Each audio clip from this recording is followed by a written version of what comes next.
receivers can be automatically activated by the signal to warn of the impending hazard. Tests of the signal and receiver performance are normally conducted between the hours of 11 and noon each Wednesday.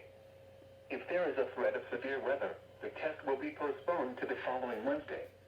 To provide the most consistent and dependable warning service possible, the warning alarm will be activated for hazardous watches and warnings for the following counties in southeast North Carolina: Bladen, Brunswick, Columbus, Pender, and New Hanover.